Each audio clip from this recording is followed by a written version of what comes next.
मैं तेरी अज़मतों का ज़िक्र करने को लिखता हूँ, तेरी रहमतों का मैं शुक्र करने को लिखता हूँ। तेरी अज़मतों का, तेरी वडियाई करने का, तेरी वाहवाही करने का ज़िक्र करने को लिखता हूँ, तेरी रहमतों का जो तूने मुझ पर दया करी है, दया दृष्टि दिखाई है, दया की दृष्टि बिखेरी है, उनका शुक्र करने को लिखता हूँ। तू ही एक देखता है अच्छी बसर हो सबकी, जाहिर तेरी मेहर सब पर करने को लिखता हूँ। बहुत पहले ही बता दूं कि बहुत सारी रहमतें ऐसी भी हैं हम सबके जीवन में जो गुरुजी से जुड़े हुए हैं, जो हमें ही नहीं मालूम। उन मुश्किलात का क्या जिक्र कर पाएंगे हम कि जो गुरुजी ने हम पे आने ही नहीं दी और हमें पता ही नहीं कि वो आने वाली थी, और somebody up there prevented them from ever landing onto our lives। हम तो सिर्फ उन्हीं मुश्किलात का, उन्हीं ज़रूरियात का, उन्हीं मेहरों का जिक्र करते हैं कि जो हमें मालूम हुई और गुरुजी ने उसमें से निकाल दिया। तो इस बात पे पहले ही माफी मांग लेता हूं कि उन सब दया का, उन सब कृपाओं का, उन सब मेहर का मैं जिक्र नहीं कर पाऊंगा जो गुरुजी आपने की और हमें बिना बताए और बिना पता लगने दिए की। और जिंदगी गुरुजी के साथ जुड़ने के बाद 2-4 लाइनों में कि मेरी जिंदगी की दास्तां कुछ इस तरह गुलजार है, मेरी जिंदगी की दास्तां कुछ इस तरह गुलजार है कि पता ही नहीं चलता कि दुश्वारी कितनी दुश्वार है, कि पता ही नहीं चलता कि दुश्वारी कितनी दुश्वार है, क्योंकि मुझे इन सब से बचा रहा इस जग का पालनहार है, परमात्मा है, खुद गुरुजी अपरंपार है। तो इससे पहले कि मैं शुरुआत करूं, मैं एक एप्रिसिएशन की बात करता हूं, एक प्रशंसा की बात करता हूं। ये सब जितने प्लेटफॉर्म हैं जो घर बैठे आपको सत्संग सुनने का, देखने का मौका देते हैं, they are doing a great service. जी ये शेर सिर्फ पढ़ा है और जिन्होंने ये शेर लिखा है आज वही हमारे साथ जुड़ रहे हैं। आकाश सेठी अंकल, आप जान ही गए हैं कि वो जय गुरु जी अंकल, ये मुझे लगता है कोई रिकॉर्डिंग चल पड़ी है। Somebody has played the recording. Sorry, yeah. So, जिसने गुरुजी का फिजिकल रूप में दर्शन करने का रसपान किया है, उनसे दास्तान सुनना एक अलग ही अनुभूति है। वो स्वर्णिम वर्ष हम सबके जीवन के कि जब परमात्मा परवरदिगार हमारे सामने दर्शन देते हुए फिजिकली मौजूद थे, उसकी दास्तानें आप उस रस को पीने वालों से सुन लीजिए, क्योंकि we are some generation which is going away very fast. उसके बाद दास्तानें तो खैर रह जाएंगी, लेकिन दास्तानें हर धर्म के वक्त गुजरने के साथ डाइल्यूट होते हुए वो दास्तानें होती जाएंगी। हम लोगों की यादाश्त भी कम हो रही है, हम लोगों के बोलने की शक्ति भी कम हो रही है। तो जब तक ये आनंद, ये रसपान होता है, उसे करवाने वालों का बहुत बहुत धन्यवाद, बहुत बहुत एप्रिसिएशन। और गुरुजी सारी संगत पर और जो लोग इस रसपान के फैसिलिटेटर्स हैं उन पे बहुत बहुत दया करें, बहुत बहुत कृपा करें। तो शुरू करता हूं उस मौके से जिस मौके हमें गुरुजी के दर्शन करने का पहली दफे अवसर मिला। मेरा विवाह हुआ था 1991 में और हमारे संतान नहीं थी, और जगह जगह जाके टेस्ट करवाना, डॉक्टरों से मिलना, पूछना, टेस्ट करवाने के बाद पूछना और बार बार एक ही उत्तर मिलना कि सब कुछ ठीक है, संतान क्यों नहीं हो रही पता नहीं।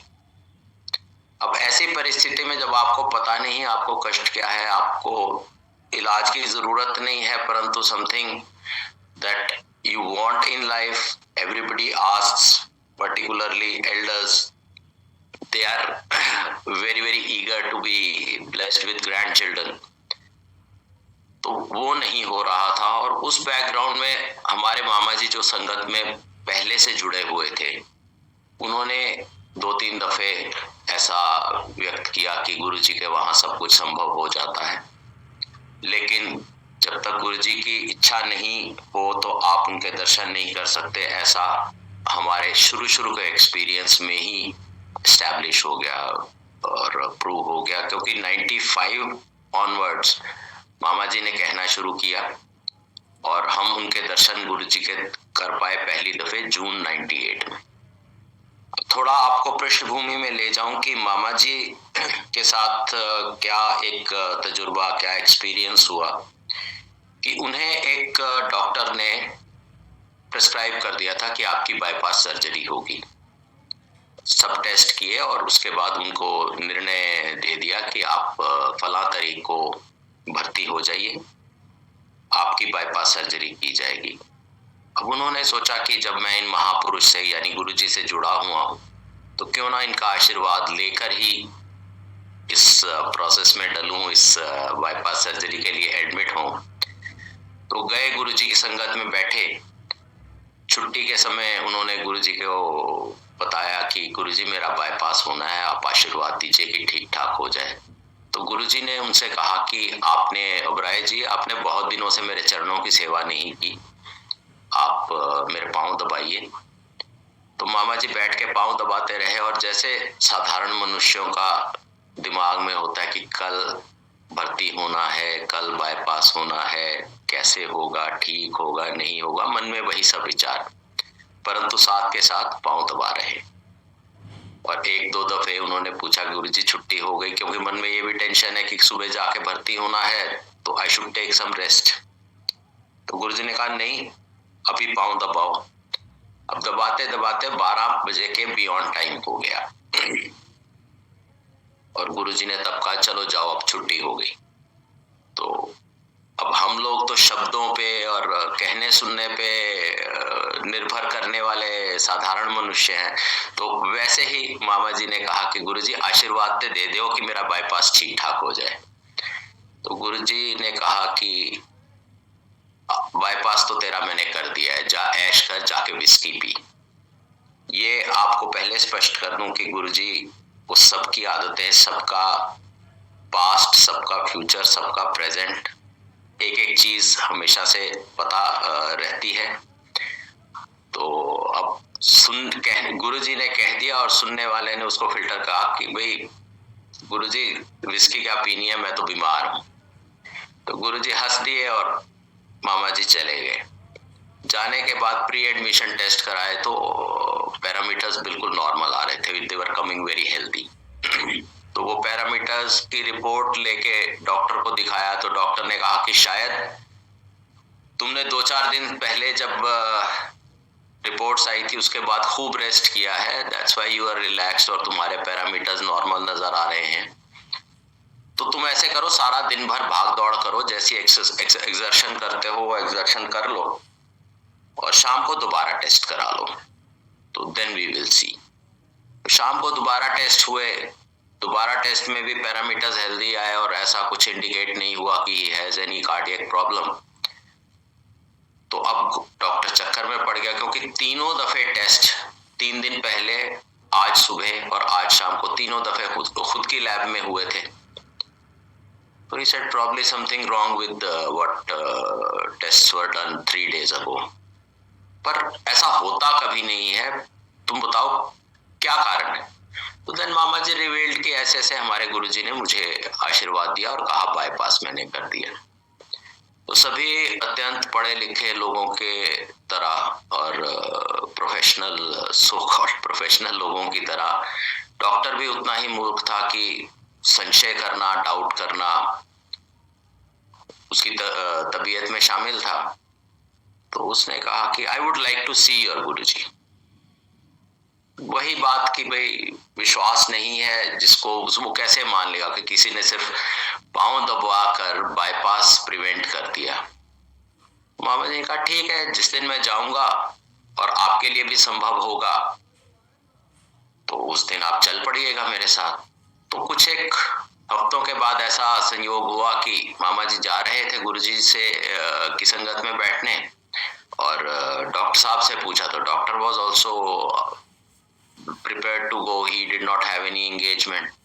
तो चले गए, और वहां पहुंचने के बाद रास्ते भर बातें तो होती ही रहती हैं जब आप लोग इकट्ठे जा रहे हैं, एक ही डेस्टिनेशन पे जा रहे हैं। तो जैसे ही गुरुजी के सामने डॉक्टर साहब पहुंचे तो गुरुजी ने कहा कि और डॉक्टर साहब 7 लाख रुपए देके जान छुड़वा ली।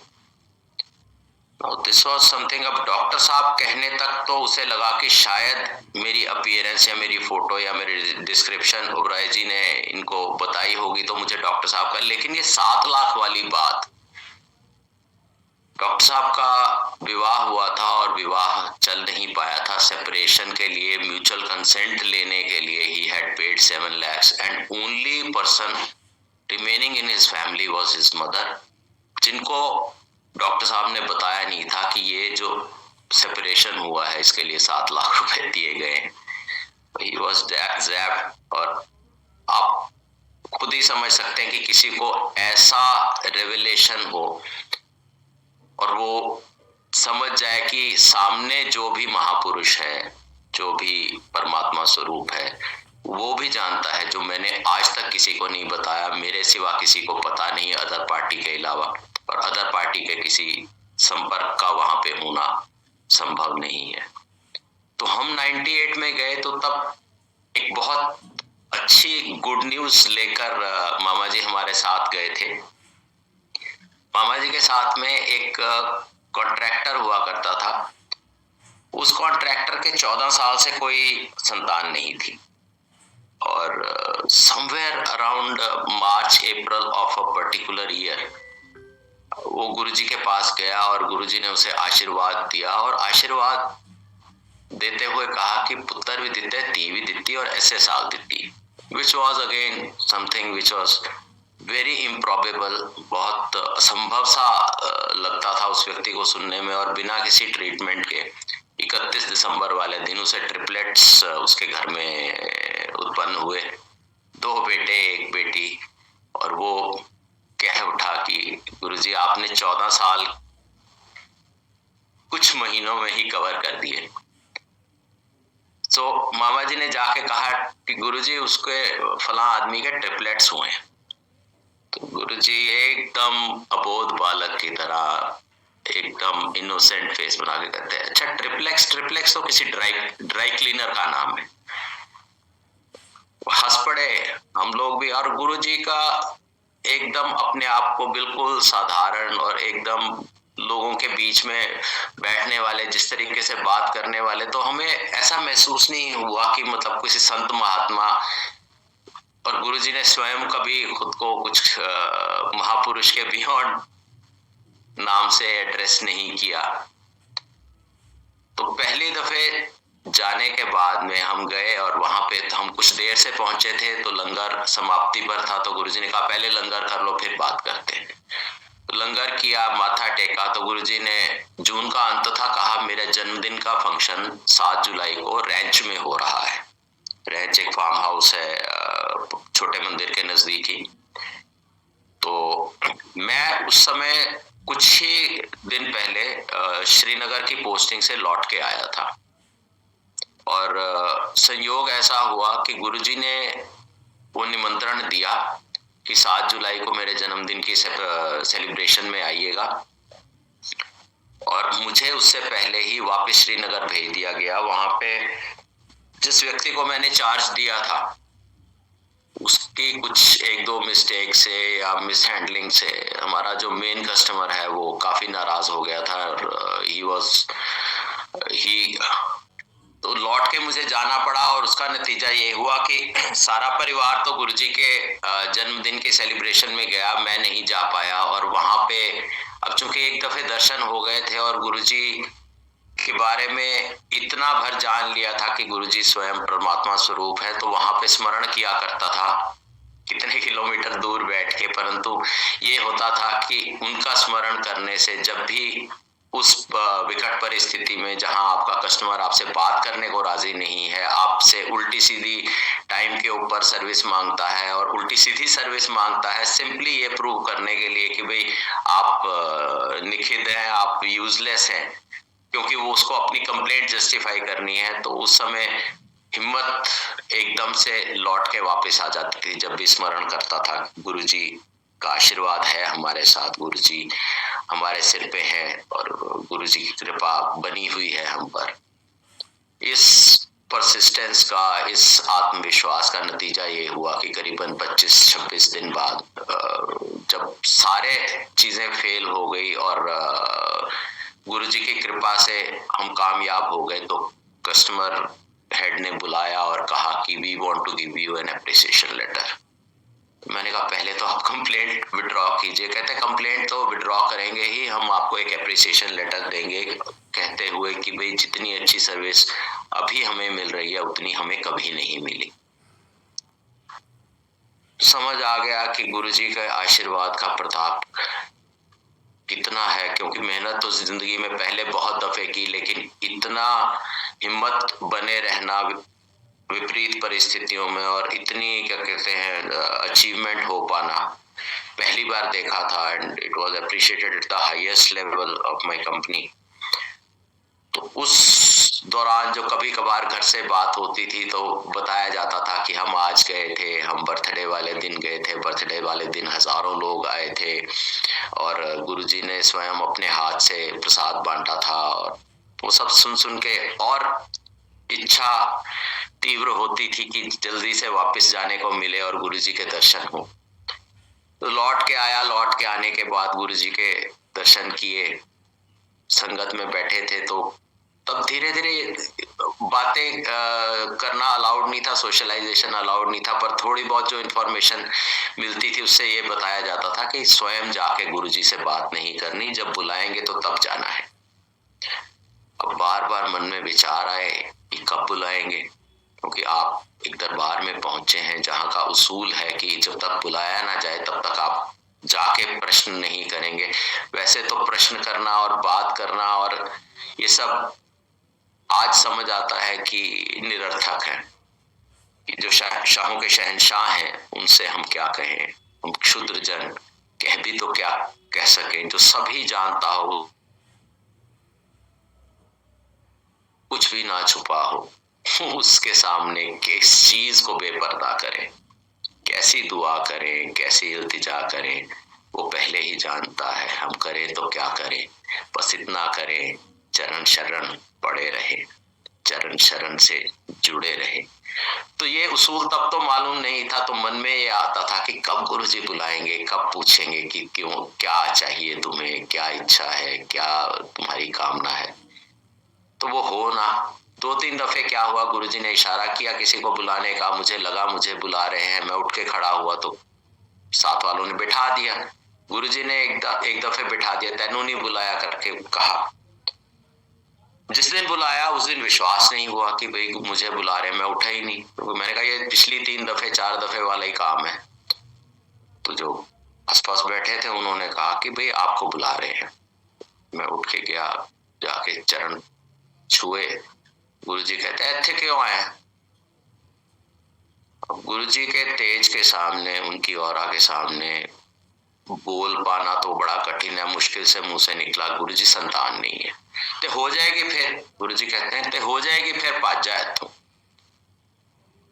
अब उस समय गुरुजी ने जाने क्या शक्ति दी, क्या हिम्मत दी कि उनके सामने इतनी बड़ी बात मैं कह पाया। मैं कहा गुरुजी भजन ले नहीं आया, भागने के लिए नहीं आया। I have not come here to run away। गुरुजी मुस्कुराए, जिस मुस्कुराहट को आज भी मैं अपने स्मृति पटल पर बहुत क्लियरली, बहुत स्पष्ट रूप से देख सकता हूं। अच्छा तो फिर 8वें दिन आंदे रहा करो, हर 8वें दिन आंदे रहा करो, हाजिरी लगांदे रहा करो।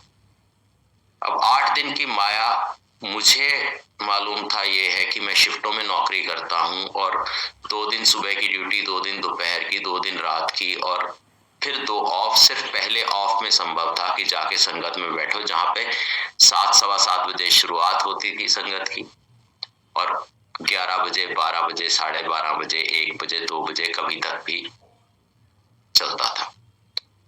क्योंकि पहले ऑफ वाले दिन ये था कि आप रात की ड्यूटी करके सुबह आ गए, आपने आराम कर लिया और अगले दिन आपको जाना ही नहीं है, उससे अगले दिन आपको जाना है।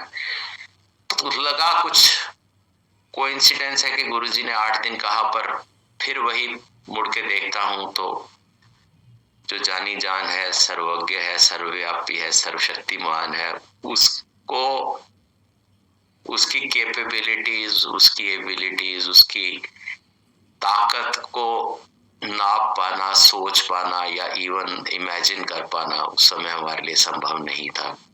और बड़ा अजीब सा लगता है कि परमात्मा सामने था और हम मात्र महापुरुष समझ के चलते रहे। खैर, वो भी गुरुजी की ही इच्छा। तो हम आते रहे गुरुजी के पास, बहुत सी चीजें लाइफ में इम्प्रूव करती रही। फाइनेंशियल कंडीशन इम्प्रूव हो गई, पत्नी की जॉब परमानेंट हो गई बहुत रिप्यूटेड कॉलेज में, जबकि उससे पहले इतनी स्ट्रगल थी और बिना सिफारिश के हो गई। लेकिन संतान वाला जो काम था वो नहीं हुआ। तो इस बीच क्या हुआ कि हमने अपना ट्रीटमेंट करवाना जारी रखा, क्योंकि ऐसा ही समझाया जाता था कि आप अपना कर्म तो करते रहिए, गुरुजी जब कृपा करेंगे तब करेंगे। तो एक समय ऐसा आया कि मुझे शॉर्टलिस्ट किया गया MBA एंट्रेंस के लिए।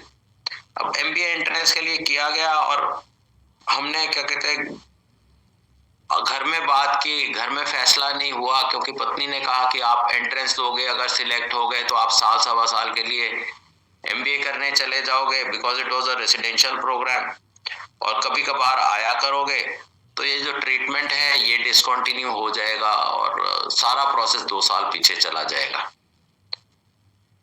मैंने कहा कि भाई it is a rare opportunity और everybody is advising me to appear for the entrance exam.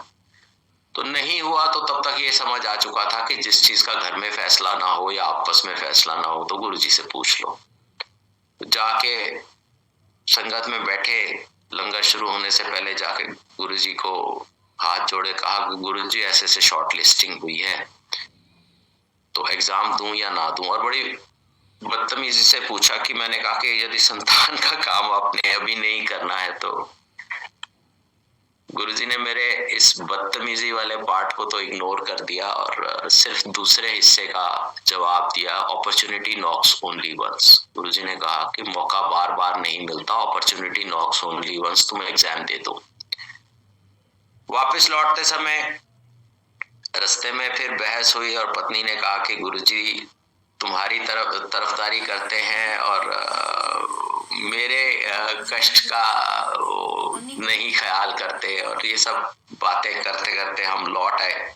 अब चूंकि गुरुजी ने आदेश किया था तो मैंने एग्जाम दे दिया और र्यूमर लिस्टें निकलती रही जिसमें मेरा नाम नहीं था, और मन में हालांकि विश्वास था कि गुरुजी के आशीर्वाद से एग्जाम दिया तो ऐसा हो नहीं सकता कि क्वालिफाई ना हो।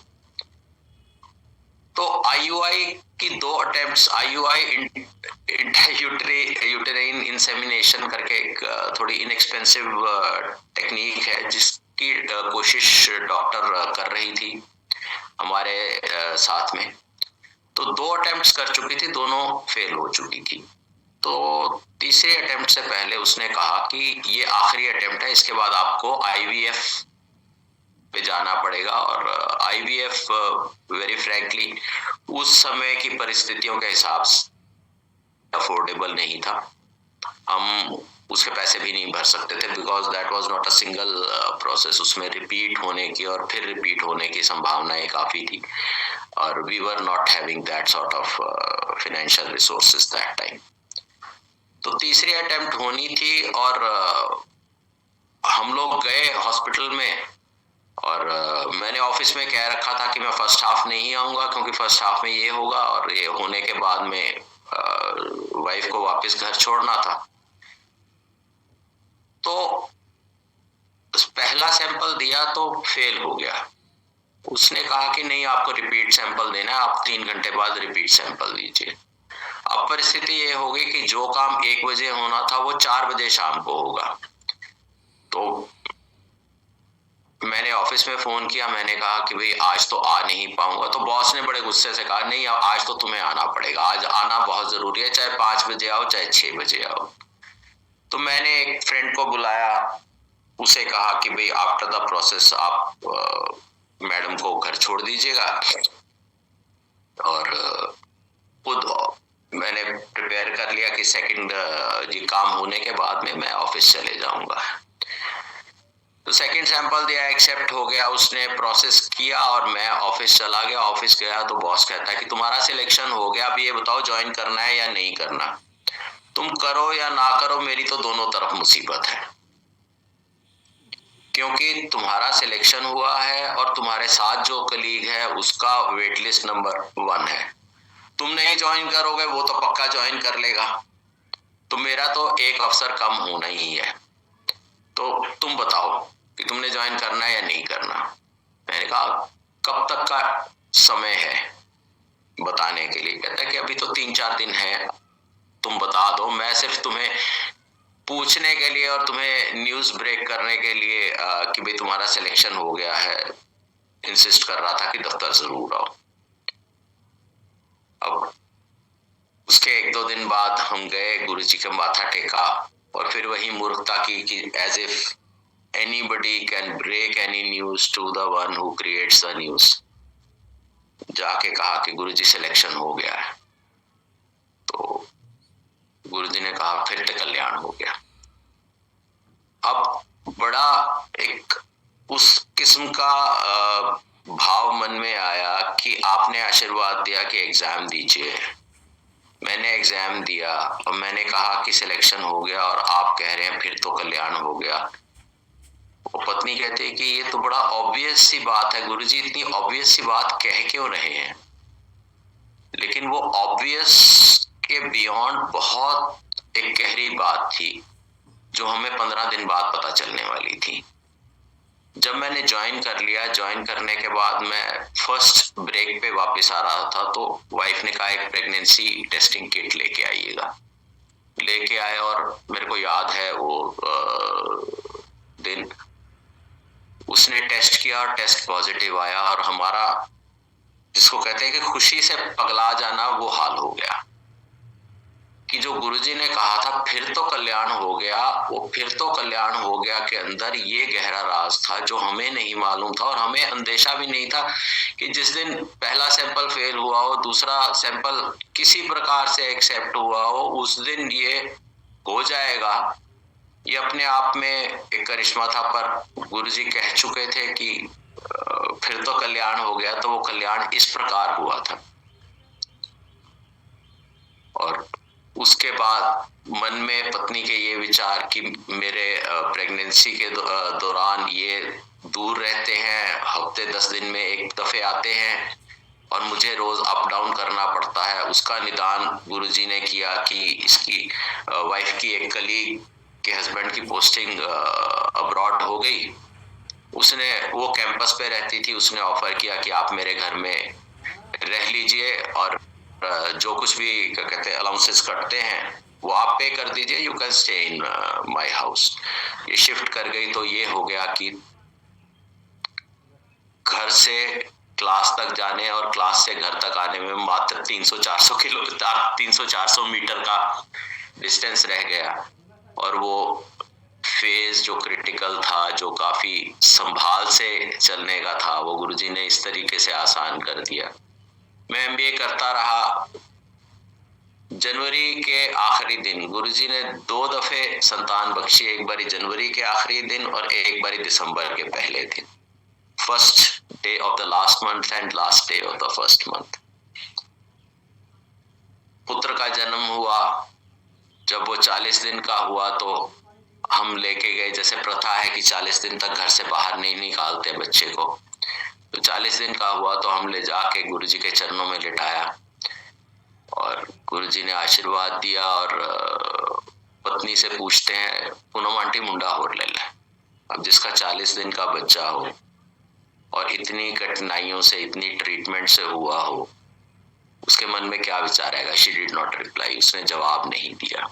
उसके बाद एक रूटीन हो गया कि जब भी जाएं संगत में बैठे, माथा टेकें, और छुट्टी देते समय गुरुजी वाइफ को कहें पूनम आंटी मुंडा होर ले ले।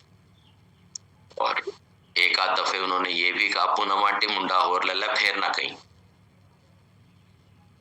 तो इस बीच क्या हुआ कि जब बच्चा 6 महीने के करीब था तो मेरी पोस्टिंग आ गई वेस्ट बंगाल की, ईस्टर्न रीजन की, और एक बहुत नोटोरियस जगह की पोस्टिंग आई। और घर में परिस्थिति ऐसी थी कि फादर को डिप्रेशन था, मदर को हेल्थ प्रॉब्लम्स थी, भाई गया हुआ था विदेश 3 साल की असाइनमेंट पे, और यहाँ पे 5-6 महीने का बच्चा है। वाइफ क्या तो अपनी नौकरी करे और क्या पेरेंट्स को देखे और क्या बच्चे को देखे, तो मेरा जाना लगभग असंभव था। और चूंकि डायरेक्टर का साइन किया हुआ ऑर्डर था तो कोई उसके ऊपर कैंसिलेशन की रिक्वेस्ट करने के लिए कोई सीनियर मान नहीं रहा था। कहते कि भाई डायरेक्टर बहुत स्ट्रिक्ट आदमी है, स्ट्रिक्ट क्या बहुत दुष्ट आदमी है, वो सुनता नहीं है, और हम तुम्हारे केस के लिए बात करेंगे तो दिक्कत हो जाएगी। और मेरे मन में यहाँ तक आ चुका था कि अब ये नौकरी शायद छोड़नी पड़ेगी, नौकरी बदलनी पड़ेगी, क्योंकि यहाँ तो जिस तरीके की पोस्टिंग दी है और जैसी घर की परिस्थितियां हैं मैं नहीं जा पाऊंगा। तो एक हमारे दूर से रिलेटिव एक सीनियर ऑफिसर हुआ करते थे हमारे, उनसे मैंने कहा था तो उन्होंने मना कर दिया, कहते I will not face the director with this request. तो जब कहीं सुनवाई ना हो तो गुरुजी के दरबार में सुनवाई होती है, ऐसा तो हमें समझ आ चुका था। तो उस दिन मैं गया, मैं और पत्नी गए, हमने जाके माथा टेका, और छुट्टी के समय मैंने कहा गुरुजी पोस्टिंग ना वेस्ट बंगाल होगी। तो गुरुजी कहते जाओ फिर भात मच्छी खाओ। बीइंग अ वेजिटेरियन मैंने एकदम से कहा, मैंने कहा गुरुजी मैं तो ये सब खाता नहीं, चलो चलो जाओ, छुट्टी हो गई। 3-4 बारियां मेरे पीछे वाइफ की बारी थी, उसने जाके माथा टेका तो गुरुजी फिर कहते हैं पूनम आंटी मुंडा होर ले ले। अब उसे क्या सूझा, उसने कहा कि गुरुजी अगर ये वेस्ट बंगाल चले जाएंगे तो मुंडा कित्थों दोगे।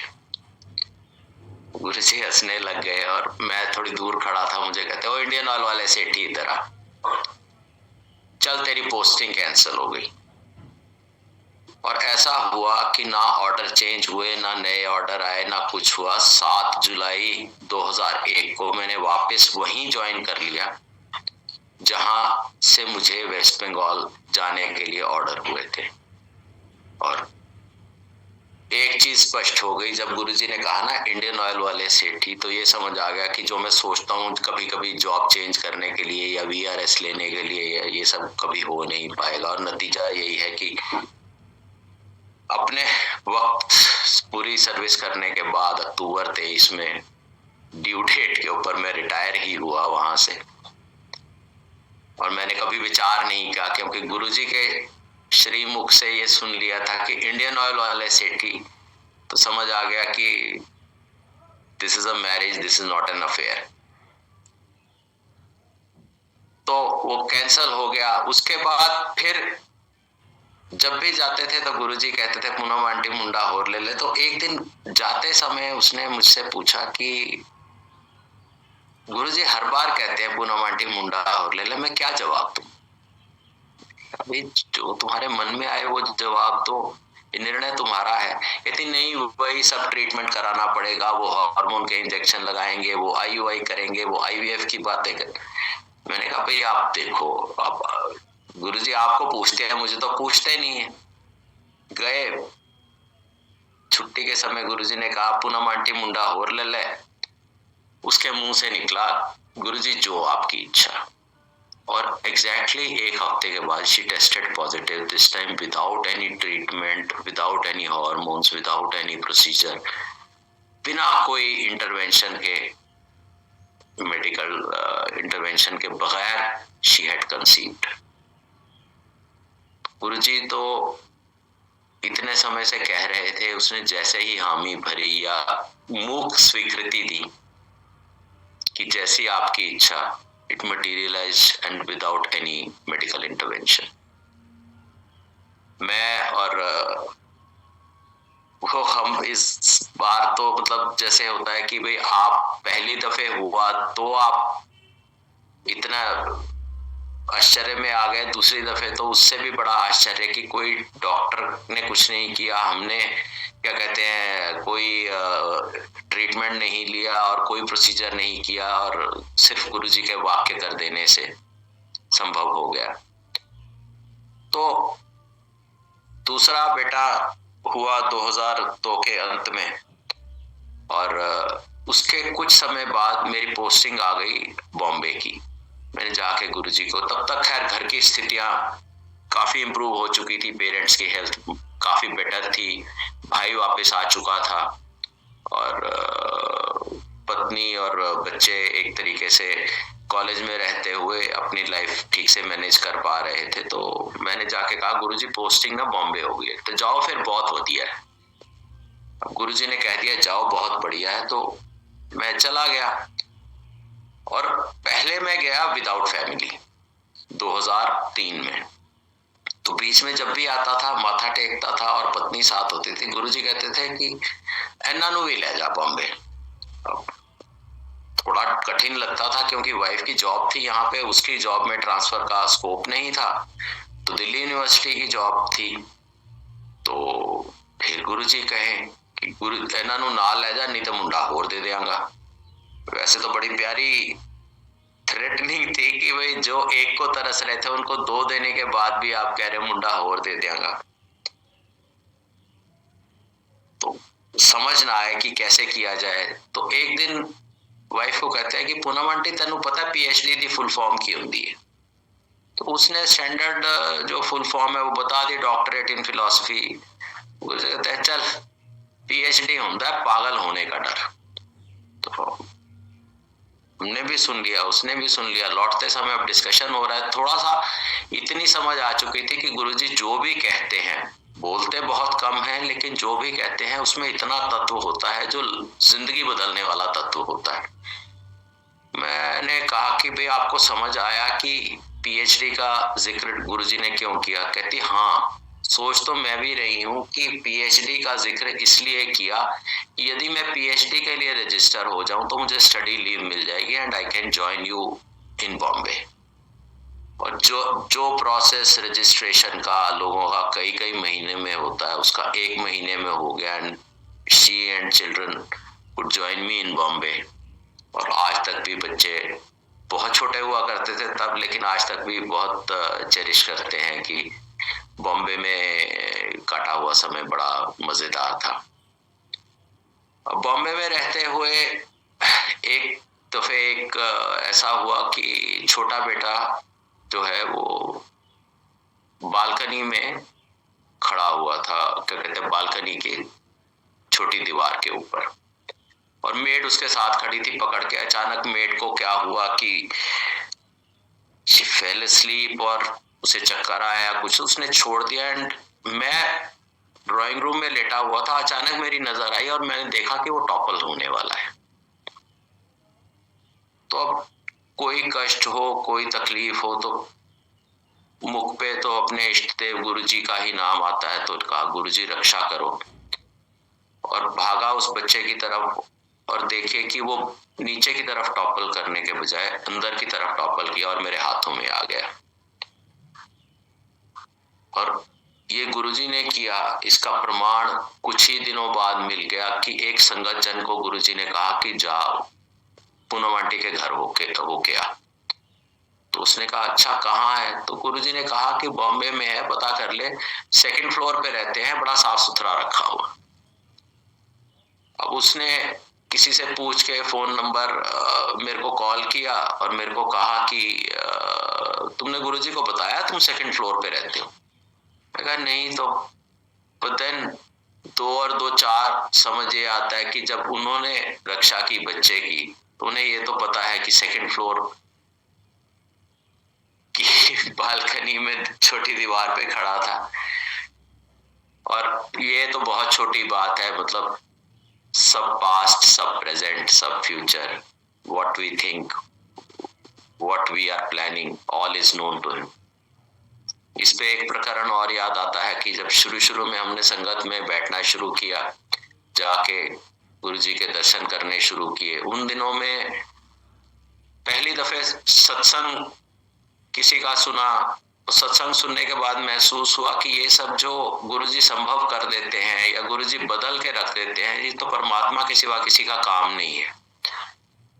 तो एक दिन मैं संगत में बैठा सोच रहा था कि गुरुजी रब है, और गुरुजी की तरफ देखूं और मन में ये विचार आया, अचानक गुरुजी अपने हाथ का अंगूठा चबाने लग गए, जैसे बच्चे चबाया करते हैं। तो मन में फर्दर एक विचार आया कि है ते रब, पर दसन की कोशिश कर रहे हैं कि मैं रब नहीं है। अब मन में इतना विचार आने पे गुरुजी कहीं और देख रहे थे, अचानक उनकी दृष्टि घूमी और उन्होंने बहुत घूरने वाली निगाह से मेरी तरफ देखा, मुस्कुरा दिया और फिर दूसरी तरफ देखने लगे।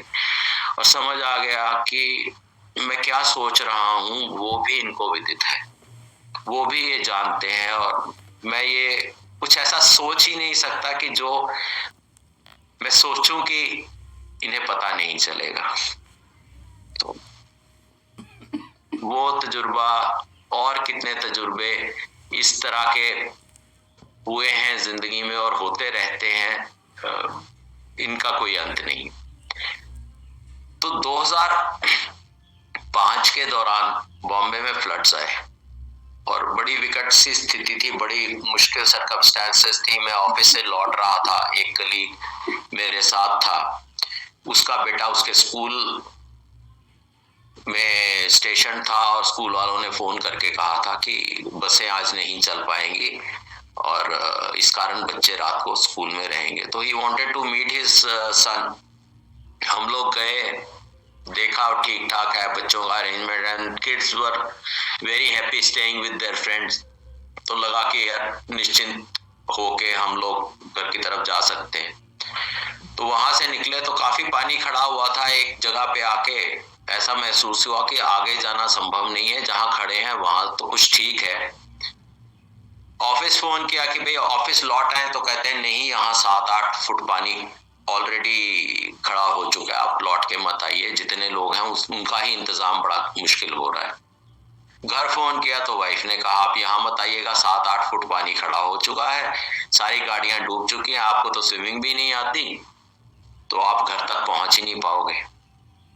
तो हम एसवी रोड के ऊपर एक जगह पे गाड़ी लगा के रात भर गाड़ी में सो गए, और उस जगह पे पानी 6 इंच भी आया नहीं। और बड़ी विचित्र सी बात कि कई और लोगों ने गाड़ी में सोने वाला काम किया, कई लोगों की गाड़ियां डूब गई। और सबसे बुरा क्या था कि जहां बैटरी शॉर्ट हो जाए गाड़ी में से निकलना असंभव हो जाता था। 300-400 लोगों ने अपनी जान गंवाई, लेकिन गुरुजी ने रक्षा की, ऐसा स्थान सुझाया जहां पानी नहीं खड़ा हुआ। और उसके बाद आफ्टरमाथ में ये था कि अगले 10-12 दिन तक सारी कॉलोनी की गाड़ियां खराब थी सिवाय मेरी गाड़ी के, और हर एक की गाड़ी में बड़े बड़े खर्चे, और नेचुरल कैलेमिटी का तो इंश्योरेंस भी नहीं मिलता वो सब। तो 2005 में ये हादसा हुआ। 2006 में एक प्रकरण हुआ। एक प्रकरण क्या हुआ, एक ऐसा तजुर्बा हुआ कि जिसमें फिर गुरुजी ने एक दफे प्राण रक्षा की। और वाइफ का पीएचडी का काम चल रहा था, उसका प्री सबमिशन प्रेजेंटेशन था। ये था गुरु पूर्णिमा वाले दिन, और उससे कुछ दिन पहले गुरुजी का जन्मदिन था। तो हम सब के सब दिल्ली आए, और मैंने सोचा कि मैं गुरुजी का जन्मदिन का फंक्शन अटेंड करके लौट जाऊंगा, ये अपने प्रेजेंटेशन तक रुकेंगी, और प्रेजेंटेशन करने के बाद जैसे गाइड कहेंगे उसके अकॉर्डिंगली बच्चे और मैडम वापस आ जाएंगे। तो 7 जुलाई को आप जानते हैं कि गुरुजी के जन्मदिन में कितनी भीड़ होती है, कितनी संगत इकट्ठी होती है, और आमतौर पे तो नमस्कार भी नहीं करने देते, माथा भी नहीं टेकने देते, और कहते दूर से हाथ जोड़ते रहो और आगे चलते रहो। तो ऐसी परिस्थिति में लाइन में खड़े खड़े हम लोग पहुंचे, और मैंने जैसे ही हाथ जोड़े तो गुरुजी ने बुला लिया। गुरुजी ने बुलाया तो सेवादारों ने भी रास्ता दे दिया कि जाइए आप। तो गुरुजी कहते हैं तू गुरु पूर्णिमा नूं भी इत्थे हाजरी देनी है। जी गुरुजी। बाहर निकले, मैंने बताया भी गुरुजी ने ऐसा आदेश किया है, तो कहते कि आपको इसलिए आदेश हुआ है कि आप मेरी प्रेजेंटेशन बनाने में हेल्प करो, क्योंकि आप तो कॉर्पोरेट से हो, आपको आती है, हम एकेडमिशियंस को तो उतनी आती नहीं है प्रेजेंटेशन बनानी। मैंने कहा जी चलो, गुरुजी का आदेश भी है, पत्नी की इच्छा भी है, तो ऑफिस में बोला कि मैं अभी नहीं आऊंगा, मैं और 6 दिन बाद आऊंगा, ये हफ्ता छुट्टी रहेगी। तो करते रहे, उसका प्रेजेंटेशन हुआ गुरु पूर्णिमा वाले दिन, बहुत अच्छा हो गया, पीएचडी की एक्सेप्टेंस हो गई। शाम को गए मंदिर में। अब मन में एक लालसा थी, मन में एक उत्सुकता थी कि गुरुजी ने खुद रोका है, तो as soon as I come in front of him, तो गुरुजी कुछ तो एक्नॉलेज करेंगे। और उस दिन भी वही हाल कि दूर से हाथ जोड़ो और आगे बढ़ते रहो, दूर से हाथ जोड़ो और आगे बढ़ते रहो। गया, गुरुजी ने बिल्कुल देखा तक नहीं। सेवादारों ने कहा चलो आगे, आगे चलते रहो, हाथ जोड़ो आगे। तो मन में बड़ा विचित्र सा लगा। विचित्र सा क्या लगा कि आप किसी और चीज से तो कम मात खाते हैं, आप अपनी ही इच्छा से सबसे ज्यादा मात खाते हैं, यदि वो पूरी ना हो। निकल गए, लंगर किया, आदेश हो गया कि लंगर करके आप छुट्टी कीजिए, वापस आके माथा टेकने की आवश्यकता नहीं है। लंगर किया, बाहर जाके मोबाइल ऑन किया, मोबाइल बंद ही रखते हैं मंदिर के अंदर। ऑन किया तो इतने सारे मैसेज की where are you, how are you, hope you are safe, बहुत सारी मिस्ड कॉल्स। तो आखिरी व्यक्ति को मैंने फोन किया, मैंने कहा भाई आप ऐसे ये सब प्रश्न क्यों पूछ रहे हो? कहता आपको पता नहीं है कि आपके ऑफिस वाले लोकल स्टेशन पे और अगले 3 स्टेशन पे बॉम्ब ब्लास्ट हुए। क्योंकि मेरे कारपूल के बाकी कुछ मेंबर्स भी छुट्टी पे थे, तो बहुत संभावना थी कि यदि मैं बॉम्बे में होता तो लोकल से ट्रेवल करने की कोशिश कर रहा होता और कुछ भी हो सकता था। और गुरुजी ने इस तरीके से प्राण रक्षा की और उसको याद भी नहीं रखने दिया। लाइट ऑफ डिविनिटी में मेरे सत्संग में ये वाला इंसिडेंट नहीं लिखा, क्योंकि उसी समय एक दोस्त का फोन आया कि उसके पिताजी गुजर गए और मुझे जाना पड़ गया। और मेरी स्मृति में से ये लिखते समय, लाइट ऑफ डिविनिटी का सत्संग लिखते समय, it was, this memory was not there.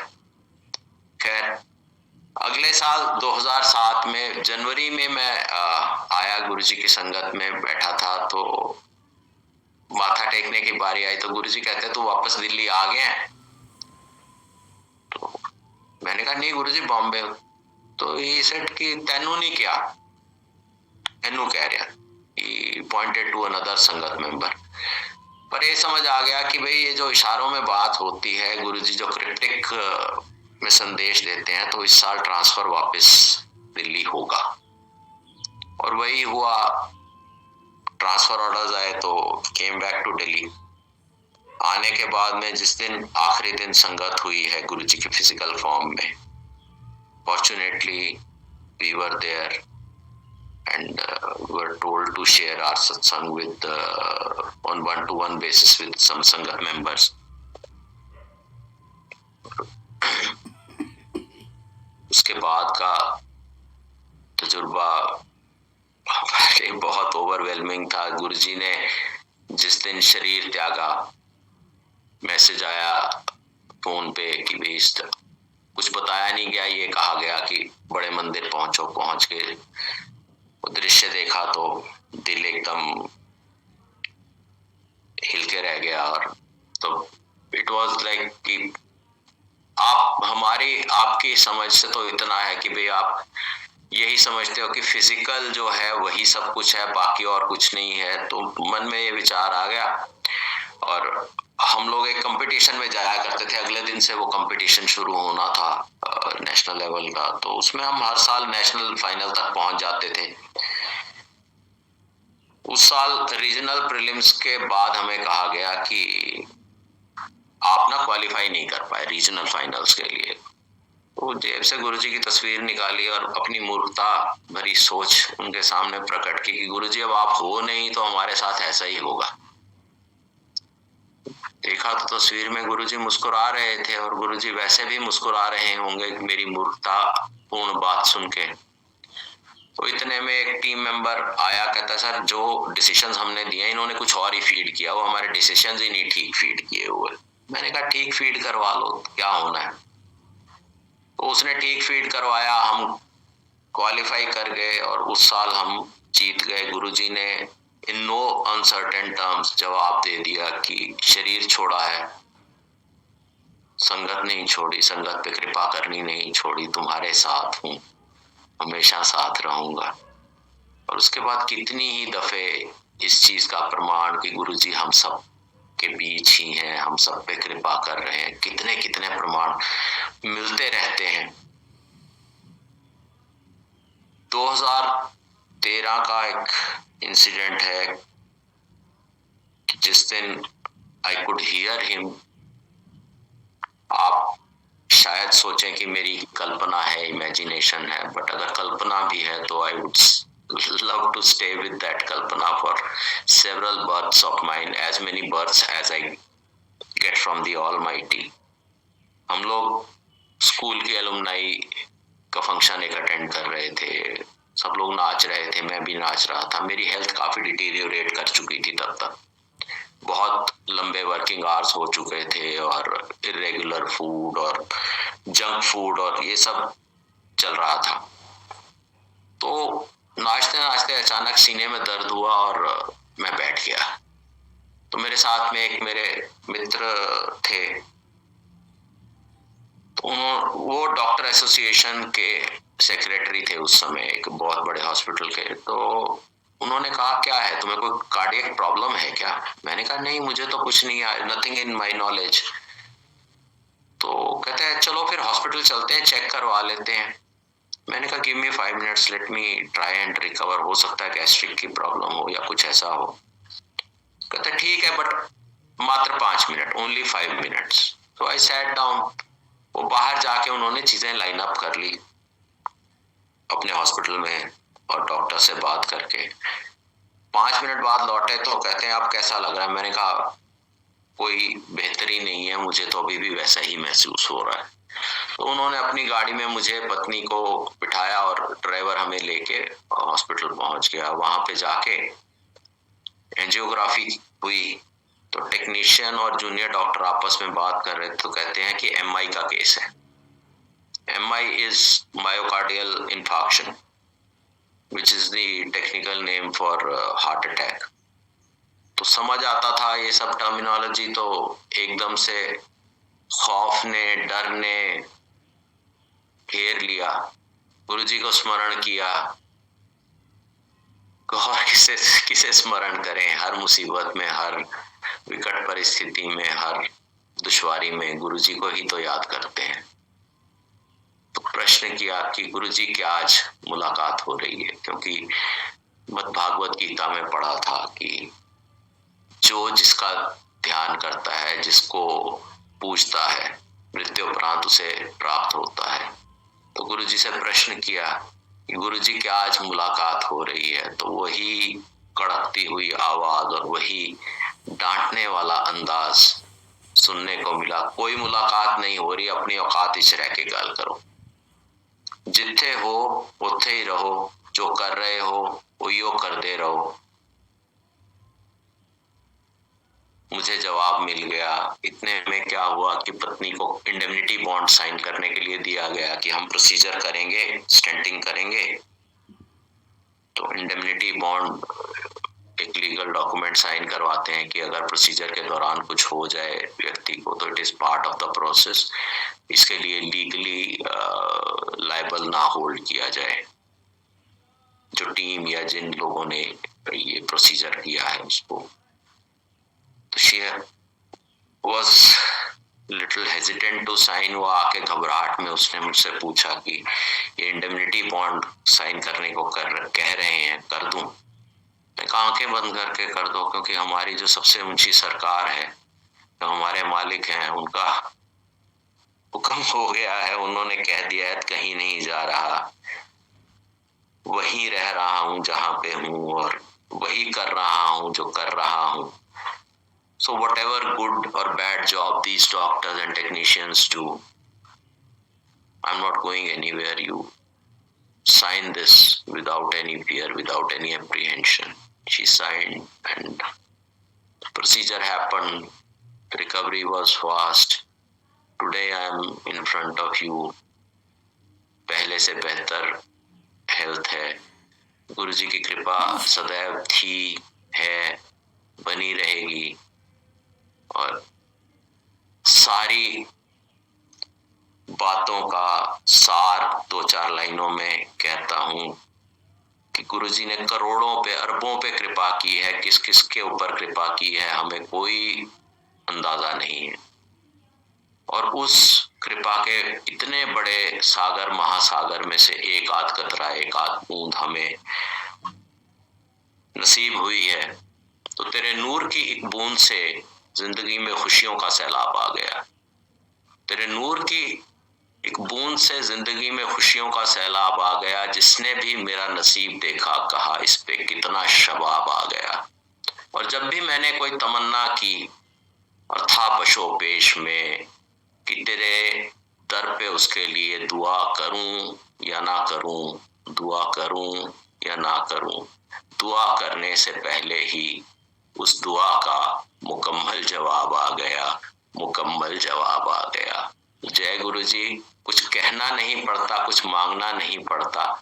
मात्र विचार से, मात्र श्रद्धा से, मात्र जुड़े रहने से सब काम संपूर्ण होते हैं. कृपाएं बहती हैं, मेहर बरसती है. तो जय गुरु जी. बहुत बहुत शुक्रिया गुरु जी का, और आप लोगों का भी बहुत बहुत शुक्रिया इस सत्संग को सुनने के लिए. धन्यवाद. जय गुरु जी, शुक्राना गुरु जी. संगत जी, लोहड़ी हम क्यों मनाते हैं? लोहड़ी की मान्यता क्या है? दरअसल लोहड़ी त्यौहार फसल पकने और अच्छी खेती के प्रतीक के रूप में जाना जाता है. सूर्य के प्रकाश व अन्य प्राकृतिक तत्वों से तैयार हुई फसल के उल्लास में लोग एकजुट होकर यह पर्व मानते हैं. इस दिन सभी लोग इकट्ठा होकर सूर्य भगवान एवं अग्नि देव का पूजन कर उनका आभार प्रकट करते हैं. यह पर्व समाज में आपसी सद्भाव और प्रेम को भी दर्शाता है. लोहड़ी के समय फसल पक जाती है और उसे काटने का वक्त आ चुका होता है. इस अवसर पर लोग अग्निदेव को रेवड़ी और मूंगफली अर्पित करते हैं तथा आपस में वितरित करते हैं. इसलिए यह त्यौहार आपसी सरोकार और प्रेम को भी दर्शाता है. संगत जी, मान्यता है लोहड़ी का उल्लेख हमें पौराणिक कथा में भी मिलता है. ऐसी मान्यता है कि माता सती के पिता राजा दक्ष ने महायज्ञ किया था. इसमें भगवान शिव और माता सती को आमंत्रित नहीं किया गया. निमंत्रण न मिलने से सती माता राजा दक्ष से नाराज हो गई और उन्होंने स्वयं को अग्नि में समर्पित कर दिया. ऐसा माना जाता है यह पर्व माता सती को ही समर्पित है. इस दिन लोग दूल्हा भट्टी से भी जुड़े गीत गाते हैं. दूल्हा भट्टी संगत जी कौन था? दूल्हा भट्टी से जुड़ी एक लोक कथा भी पर्व से जुड़ी हुई नजर आती है. मुगल काल में अकबर के शासनकाल के दौरान दूल्हा भट्टी नाम का एक व्यक्ति था. वो पंजाब में रहता था. ऐसा माना जाता है कि दूल्हा भट्टी ने अपना साहस दिखाकर कई लड़कियों को अमीर सौदागरों से बचाया था. दरअसल उस समय कई लड़कियों को अमीर घरानों में बेचा जाता था. दूल्हा भट्टी ने इसके खिलाफ आवाज़ बुलंद की और उन लड़कियों का विवाह संपन्न करवाया. इस कारण दूल्हा भट्टी पंजाब में खूब प्रसिद्ध हुआ. उसे नायक की उपाधि दी गई. यही कारण है कि लोहड़ी वाले दिन इस नायक को याद किया जाता है. जय गुरु जी, शुक्राना गुरु जी. संगत जी, पंजाब में इन दिनों लोहड़ी पर्व को लेकर खासा उत्साह नजर आ रहा है. बाजारों में लोहड़ी के पर्व पर बिकने वाले सामान से दुकानों सजे हुए हैं. शहर में कई स्थानों पर लोहड़ी पर सांस्कृतिक कार्यक्रम आयोजित होंगे. बाजारों में ब्रांडेड कंपनियों की गजक और मूंगफली खूब भरमार है. वही पतंग भी बाजार में खूब बिक रही है. लोग बेसब्री से लोहड़ी का इंतजार करते नजर आ रहे हैं और लोहड़ी का जश्न मना रहे हैं. यह सब गुरु जी महाराज जी की कृपा से संगत जी होता है. हमें गुरु जी की अनंत भक्ति करनी चाहिए. गुरु जी कब किसको क्या दे दें यह गुरु जी महाराज जी जानते हैं. जय गुरु जी, शुक्राना गुरु जी. संगत जी, यह सत्संग दूसरे संगत को भी शेयर कीजिए, फॉरवर्ड कीजिए, जिससे गुरु जी की ब्लेसिंग दूसरी संगत भी सुन सके, पा सके. आपका लख लख शुक्राना. गुरु जी महाराज जी का लख लख शुक्राना. इतना प्यारा सत्संग आकाश सेठी अंकल से सुनवाने का अंकल जी ऐसे ही हम लोगों के बीच में आते रहें, गुरु जी का प्यारा प्यारा सत्संग सुनाते रहें। जय गुरु जी। जो कुछ भूल हुई हो गुरु जी, संगत जी आप माफ़ करें। जय गुरु जी।